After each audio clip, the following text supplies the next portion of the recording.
अरे ये मोबाइल किसने बनाया है? कैसी चीज़ है मोबाइल? इसने तो मेरे बच्चे की ज़िंदगी खराब कर दी है। हे भगवान! आप भी ऐसा करते हैं ना? मोबाइल को हर घड़ी हर जगह बुरा बताया जाता है। क्या आपने कभी यह बात सोची है कि मोबाइल अगर बुरा भी है तो अच्छा भी है? भगवान ने हमें एक थ्योरी दी है, वो ये है कि हर इंसान के अंदर शैतान भी है और भगवान भी है।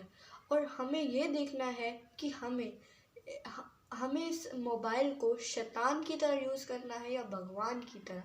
अगर देखा जाए तो एक न्यूक्लियर एनर्जी से लाइट बनती है, उससे कितनी बड़ी दुनिया को रोशन किया जा सकता है।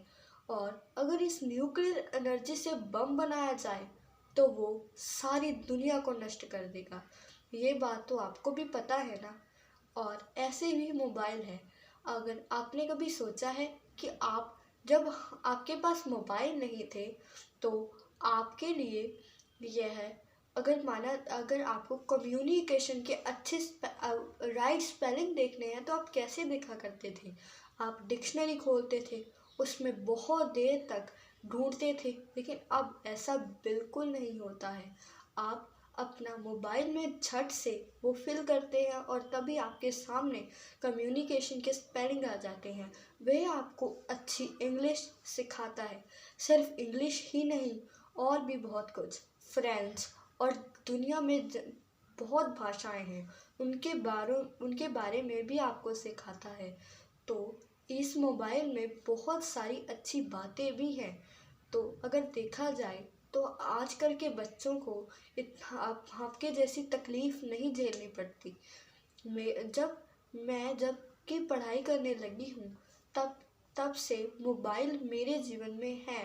लेकिन मुझे नहीं पता, मुझे बस इतना पता है कि जब मोबाइल नहीं थे तो पहले के बच्चों के लिए ट्रांसलेट करना या कुछ ढूंढना, यानी कि अब क्या होता है कि लॉकडाउन में मैंने सुना है कि बहुत सारे लोगों ने किचन में नई नई चीज़ें बनानी सीखी हैं।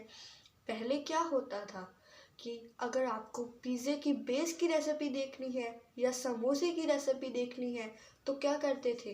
तो बुक शॉप पे जाते थे, वहाँ से बुक लेके आते थे, फिर पढ़ते थे, फिर बनाते थे। लेकिन अब एक सेकंड में फ़ोन में यूट्यूब पे फिल करो कि इसकी रेसिपी क्या है, तो वो एक सेकंड में आपको निकाल के दे देगा कि इसकी रेसिपी ये है। तो अब आपको इतनी मुश्किल नहीं झेलनी पड़ती। या फिर पड़ोस में पूछते, वो बताते, बहुत मुश्किल थी, बहुत झंझट थी। लेकिन मोबाइल के आने के बाद ये सारी झंझट ख़त्म हो चुकी है। हमें इस मोबाइल को भगवान की तरह यूज़ करना चाहिए। हमें इसको कभी भी बुरा नहीं कहना चाहिए। ये मोबाइल बहुत अच्छा है, बहुत अच्छा है। अब आप पे निर्भर करता है कि आपको उस चीज़ को कैसे यूज़ करना है। अब देखा जाए तो हर एक चीज़ में एडवांटेज भी होती है और डिसएडवांटेज भी होती है।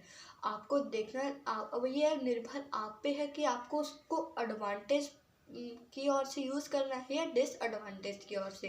मोबाइल में अच्छी बातें बहुत हैं, पर आजकल के लोग क्या करते हैं, इस मोबाइल को कहते हैं अरे ये मोबाइल बनाया किसने है। ये मोबाइल बहुत अच्छी चीज़ है, आपको इतनी झंझट नहीं होती। बच्चों की पढ़ाई को लेके आपको हर एक वक्त आपके बच्चे एक एक सेकंड में किसी चीज़ का आंसर निकालना है या फिर बुक, पहले क्या होता था कि कोई बुक नहीं मिलती है तो बुक शॉप पे जाना पड़ता था।